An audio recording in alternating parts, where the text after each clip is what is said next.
He uses a toning ball and executes a sequence of rotational throws. Each throw looks simple, yet it's layered with biomechanical value. The movement mimics the actions of a serve and a ground stroke, both of which rely on rotational power that travels from the lower body through the core and into the arm. By performing these throws, Sinner isn't just warming up, he's activating the kinetic chain that fuels every shot he hits in a match. When he grips the toning ball and twists his torso before releasing it, the entire body works in coordination. The legs stabilize, the hips rotate, and the shoulders unwind in a whip-like motion. This chain reaction builds the foundation of how power is generated in tennis. The serve, for instance, isn't just an arm movement, it begins from the ground.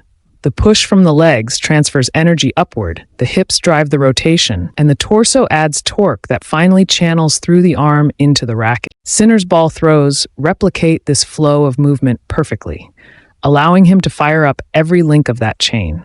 What makes these throws valuable is how they engage the deeper core muscles. Every rotation forces his obliques and transverse abdominis to stabilize and control the twist. This is the same region that allows a player to stay balanced when unleashing a forehand or maintaining control when changing direction. When Sinner throws the ball across his body, he's improving his ability to rotate with control, which is essential for shot accuracy. Without a strong and responsive core, the upper and lower body would move out of sync, resulting in loss of power or timing. As he varies the throwing style, sometimes underhand, sometimes sidearm, overhead, Sinner targets different patterns of movement used in match play.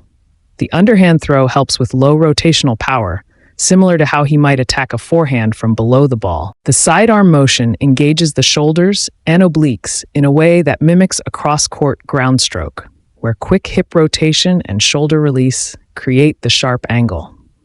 The overhead motion, on the other hand, closely resembles the kinetic sequence of a serve. Each variation ensures that his body is ready for the multi-directional demands of tennis, where every shot requires a slightly different movement pattern. These exercises are also vital for awakening his neuromuscular system. When he throws the ball, catches it, and repeats the motion, he's training the nervous system to coordinate explosive power with precision. It's not just about strength, it's about timing and feel. A tennis player must fire muscles in the correct order, at the correct speed, and with exact control. Sinner's use of the toning ball fine-tunes this process before the match begins. It primes his reaction speed, sharpens his coordination, and ensures that when he swings his racket, his movements are fluid and connected rather than stiff or delayed. Rotational drills with the toning ball also play a crucial role in injury prevention.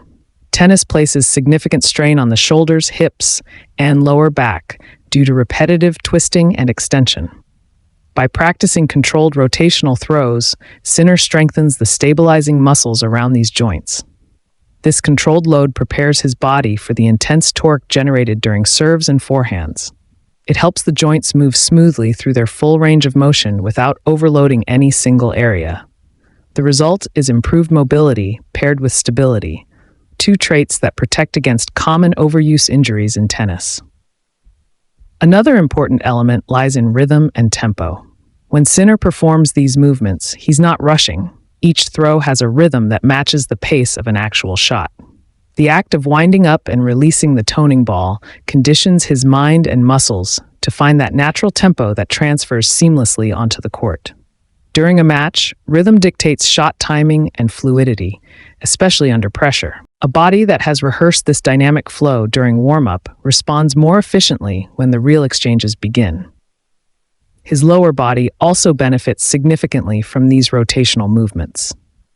Each time he twists and throws, his legs anchor and drive the motion. The glutes and quads stabilize his base, allowing him to transfer power upward efficiently. This kind of lower body engagement mirrors the way he pushes off the ground during serves and strokes. A strong base ensures he can hit with both balance and aggression, even when moving at full speed. It's this connection between the legs, core, and upper body that defines elite-level shot production, and Sinner's warm-up reinforces that foundation. In the broader sense, the toning ball work also enhances proprioception, his body's sense of position and movement in space. The shifting weight of the ball challenges his balance and coordination as he rotates, training him to adjust his posture instinctively. On the court, this means he can stay grounded even when hitting from awkward positions or when reacting to powerful incoming shots. Such spatial awareness separates top athletes from the rest, allowing them to remain stable and efficient in motion. There's also a psychological component to this warm-up.